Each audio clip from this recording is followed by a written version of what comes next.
All right, we are back working on the Enterprise C, and what I'm going to do next in the video is going to take me a couple days, hopefully just a few minutes for the video, but it's time to light block the ship from the outside and put on the base layers of paint. So you can see I have already gone ahead and I've masked off the warp nacelles, the blue grills, plus the red end caps. All right, now we've removed the clear deflector dish. We're going to put just a little bit of paper towel right where it goes, just to prevent paint from getting inside of our engineering hull. For the rear impulse engine, we've just done a little bit of tape after removing the clear part. We're going to turn on the lights so we can make sure we're light blocking this properly. And we're not only looking to light block it here where there's no light blocking inside. We're looking for gaps and cracks between the two pieces of plastic. So if this is an actual gap between the two plastic parts, paint won't be enough. We'll have to add a little bit of putty there to actually fill it in before we can properly paint it.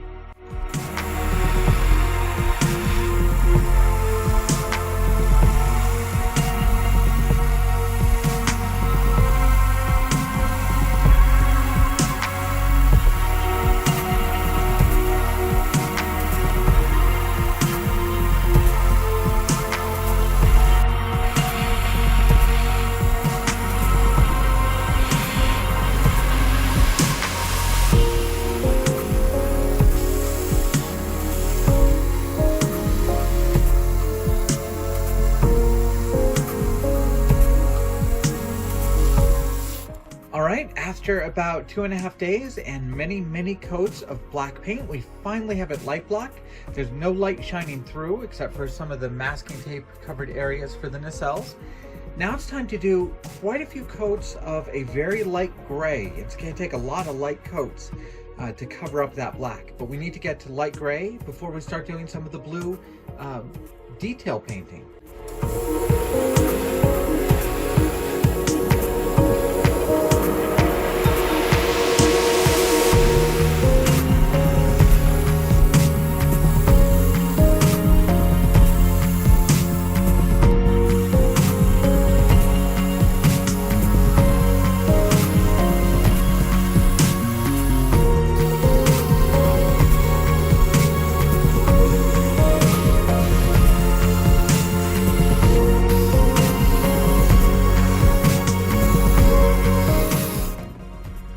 Now that we have the ship done in a nice even gray, it's time to mask off sections and start airbrushing the different shades of blue that make up the Enterprise C. And this is a little bit of a problem because if you lay down tape and then use an X-Acto to cut it on the ship in those grid lines, there's a good chance your X-Acto knife can scrape away enough paint in those grid lines to let some of the light shine through.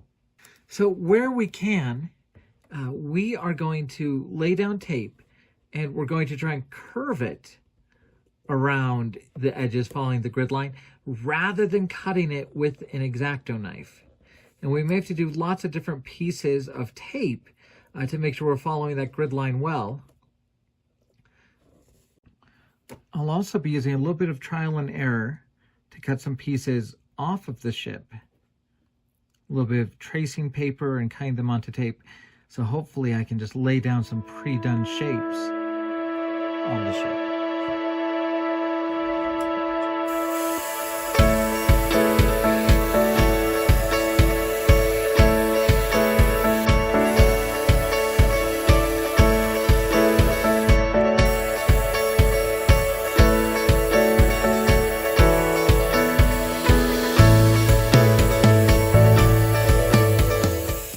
So as this is drying, I think it's drying a little too dark for what I wanted it to be.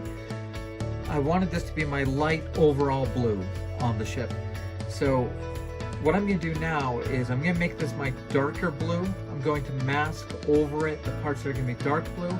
I'm going to mix a batch of this paint that should be lighter, and then I'll go over most of this again so that this is the dark blue, and then I'll have a lighter blue on top of it.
here's where I stand right now on the Enterprise C.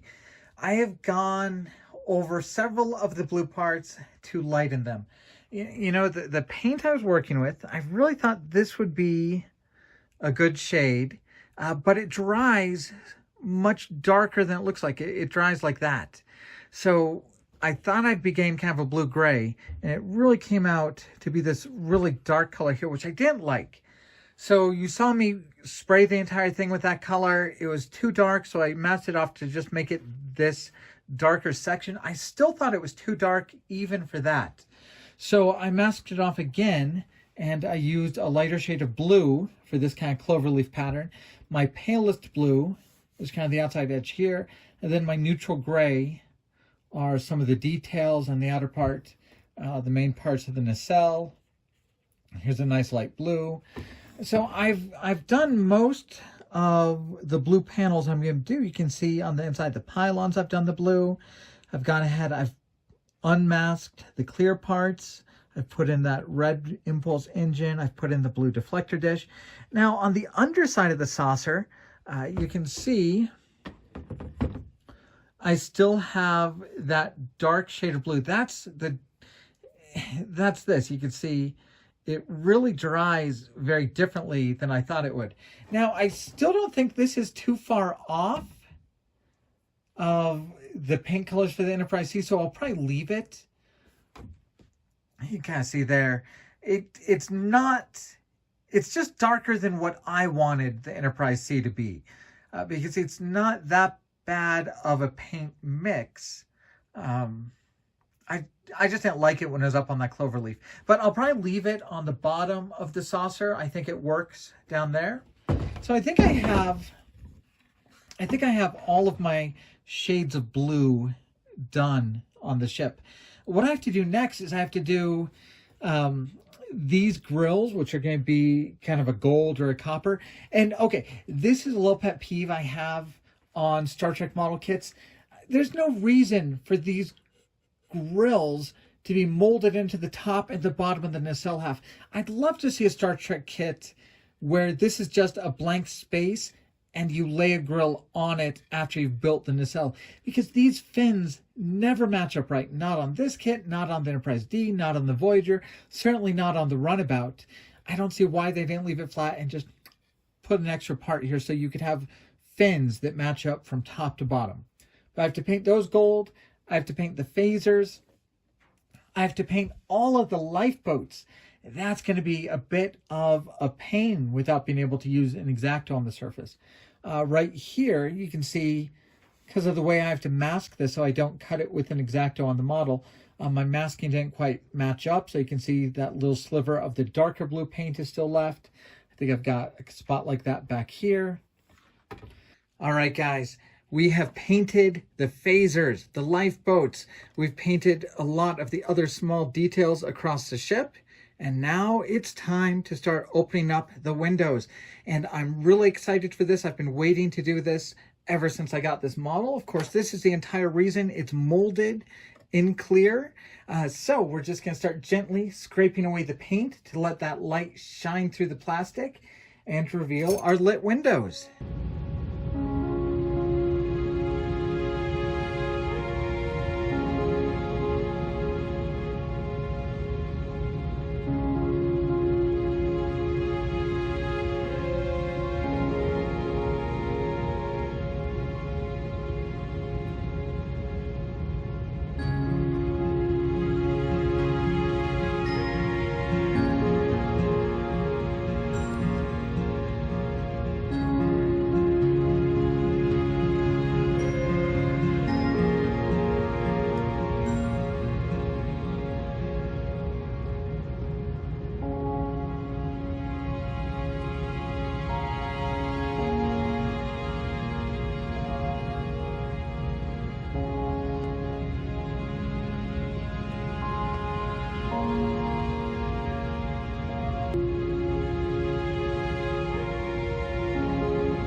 All right, we are really in the home stretch on this model now. Yes, I opened up every window. I'm not very good at making a random pattern of windows that are on and windows that are off. So yes, they are all open, but I like that. So what we've got coming up next is we have to decal this model. All right, and we have a very large sheet of decals here, most of which are the battle damage decals. I'm going to start off with the marking decals, the Federation decals we see on most of the kits. So you can see here there's a couple airlocks, a couple markings for the nacelle.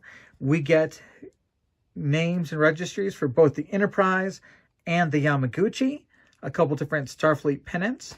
I'm going to put on those standard Federation decals that we've all seen several times, and then we'll go a little bit more in depth with the battle damage decals.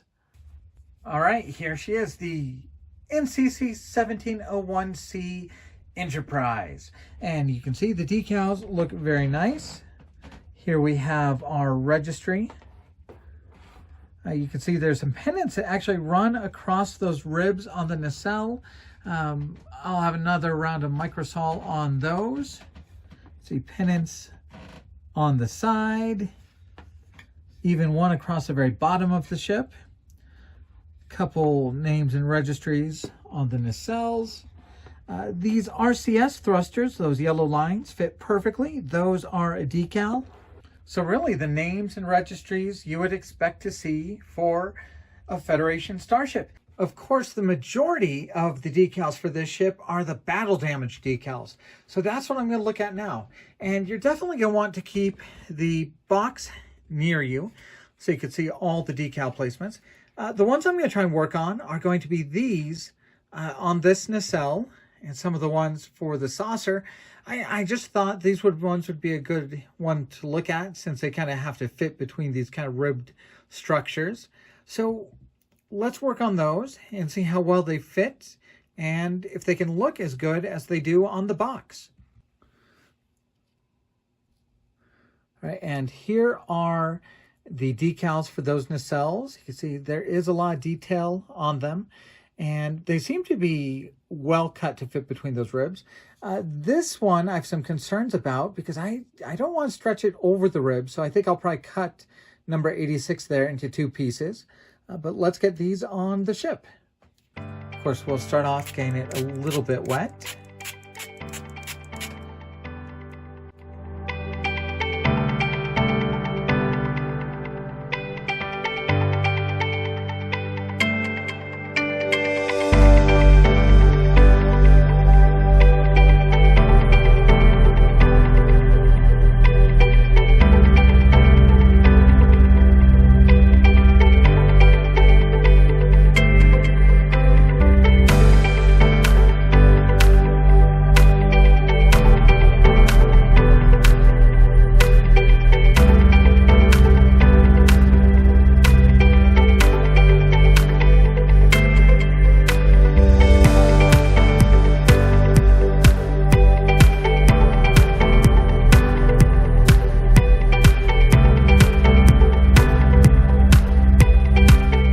So my first impression of these that go between those ribs is they're just slightly bigger than the space.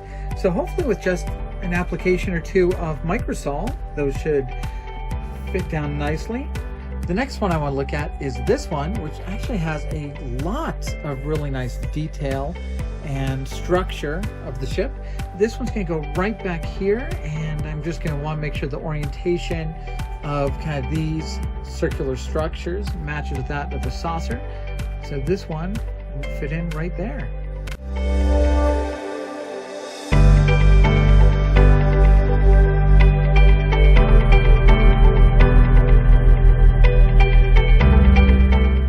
This one's kind of fun. It looks like it's going to stretch over a couple of the structures on the BC deck.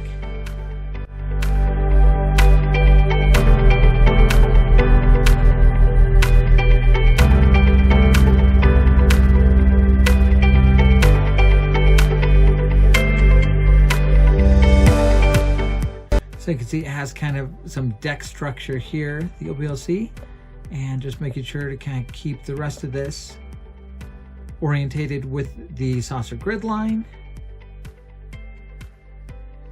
I think that looks pretty cool.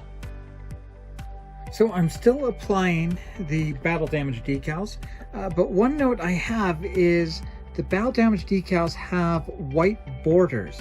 So it's not too bad here where the ship is fairly light, but if you look where this one that goes on the BC deck, how I have a darker gray there, it really stands out.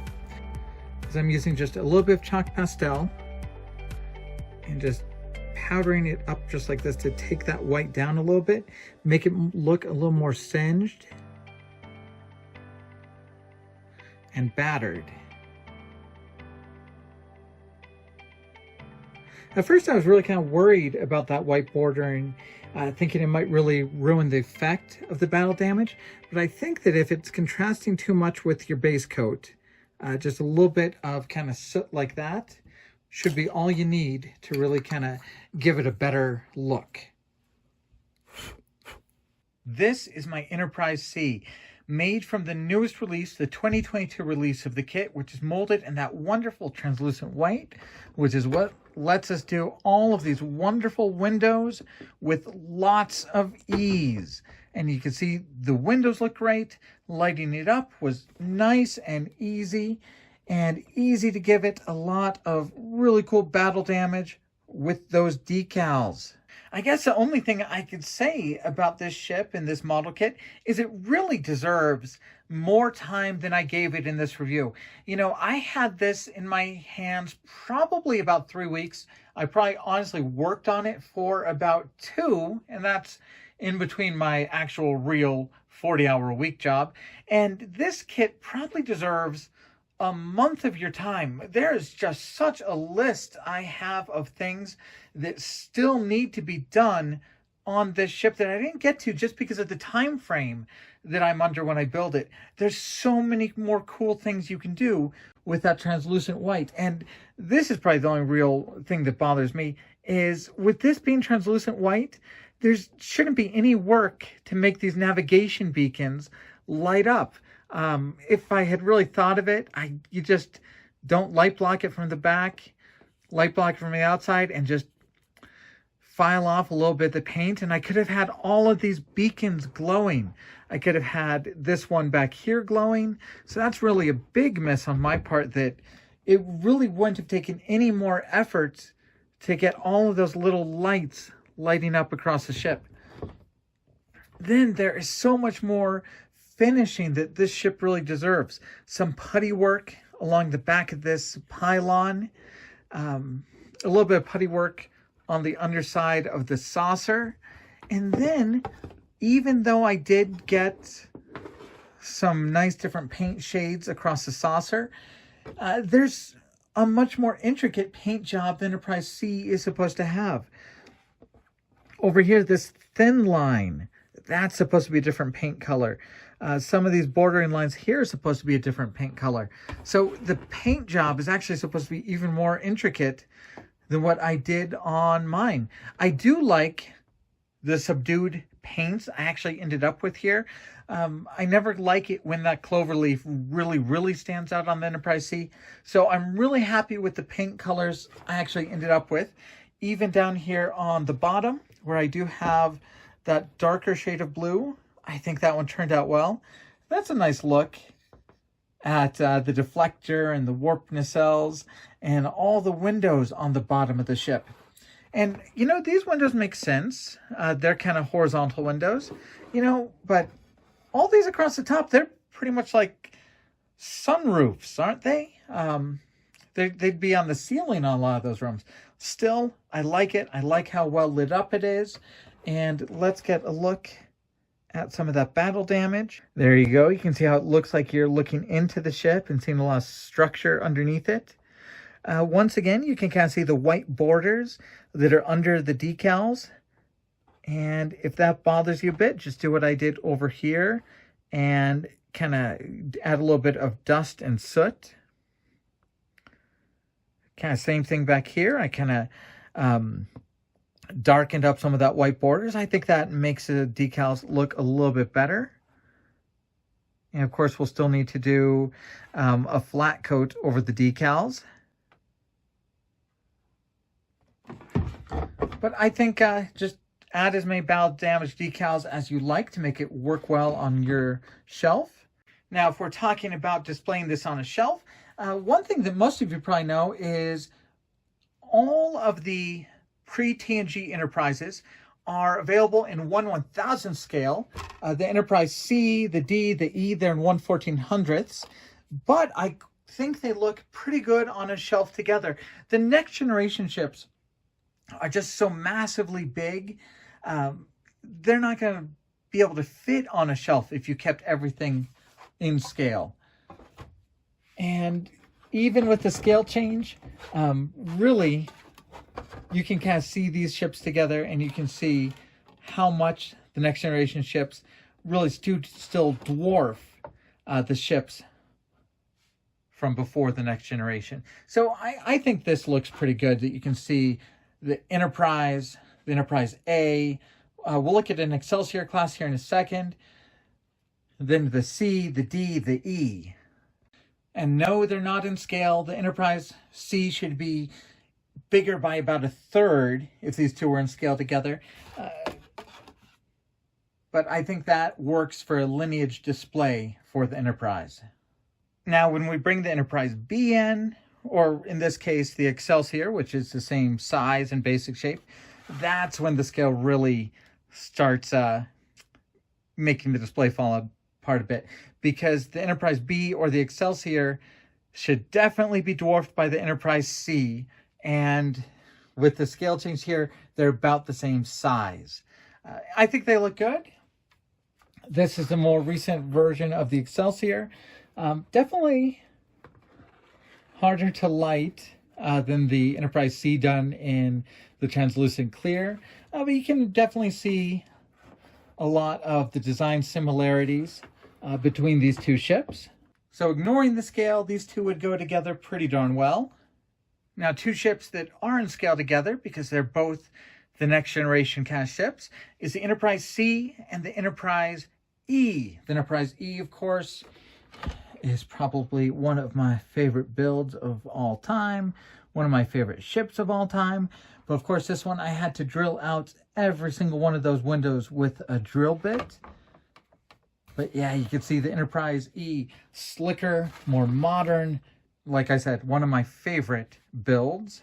And if you put these on a shelf together with the C, the D, and the E, you can clearly see kind of how it gets sleeker, longer, and just kind of a cooler ship. Of course, that's my opinion. But the Enterprise C and E in scale together and would look great together in a display. As always, I feel my build represents what an average builder can build out of this model kit. And you know, partway through the build, I really was tempted to order templates for this, or order masks, order lifeboat decals. So I decided really to keep it just down to an out-of-the-box build with added LEDs, just to take advantage of that translucent white plastic. And I'm really happy with the results. I am a little bit jealous of those of you who won't be building this on a timetable, and you'll really be able to take some time to do some different things with it. But thank you guys for following my build on the channel. Thanks for following all of my builds, really. I appreciate it a lot, and hopefully they give you guys a good idea of what you can do with these model kits. Big thank you to AMT and Round 2 for letting me work on this review copy. I'll be back with some more videos. I still have to work on the Galileo shuttle. I'm going to work on the pod racer from Star Wars, so I'll have quite a few more videos coming out very soon.